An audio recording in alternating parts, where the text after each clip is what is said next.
So let's take a look at this problem. We're given this function, which is so-called tower function, right? Both the base and the exponent are functions of x. So this is um, the function we're given, and we're asked to find the derivative evaluated at pi over 2. So we're going to find the derivative first. The way I'm going to do that is basically with logarithmic differentiation. So I'm going to just, for ease of notation, let the function f of x be y. And since y is equal to the sine of x raised to the natural log of 10x, make sure you understand this is the natural log time, not times, but of 10x, right? This is not multiplication going on here.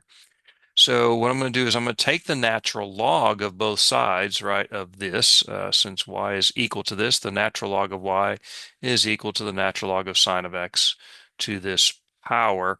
Now, properties of logarithms, right? The natural log of a to the n is n times the natural log of a. So this exponent here will come down as a multiple, right? And so I have this, the dot meaning multiplication. Now I'm going to do the differentiation with respect to x of both sides of this. On the left, of course, we've got the chain rule. The derivative with respect to x of the natural log of y is 1 over y times the derivative of y with respect to x, which I'm just going to call y prime. So I get y prime divided by y. Here, I need to use the product rule on this side, right? This function times this function. So the derivative of the first one times the second plus the first times the derivative of the second. Now, when I take the derivative of the natural log of 10x, that's a little chain rule.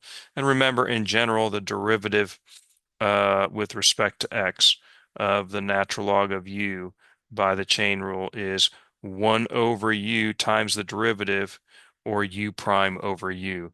So the value of u is 10x, so the derivative of 10x is 10 divided by 10x, which of course simplifies down just to 1 divided by x. So times that function plus this, and the derivative here, again, by that same rule, u is sine of x. Derivative of sine of x is cosine of x over sine of x. But cosine of x over sine of x is cotangent x. And so I have y prime, I can multiply by y, and then in parentheses we have what? 1 over x times the natural log of sine of x is the natural log of sine of x divided by x. And then this becomes the natural log of 10x times cotangent x.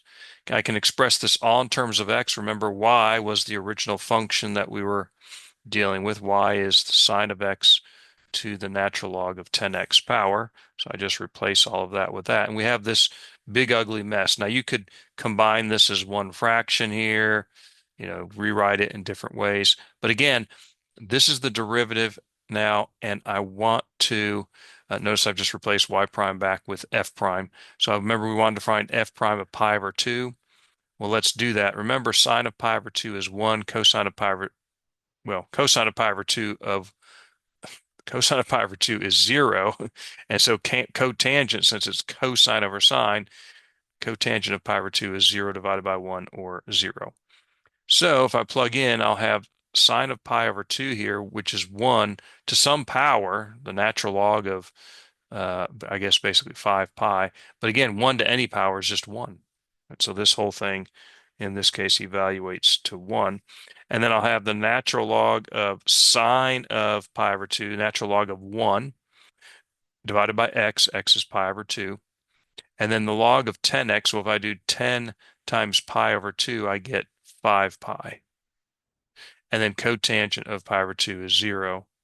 Well, log of 5 pi times 0 is just 0. And the natural log of 1 is 0. So this is 0. This is 0. I get 1 times 0, which is, of course, 0.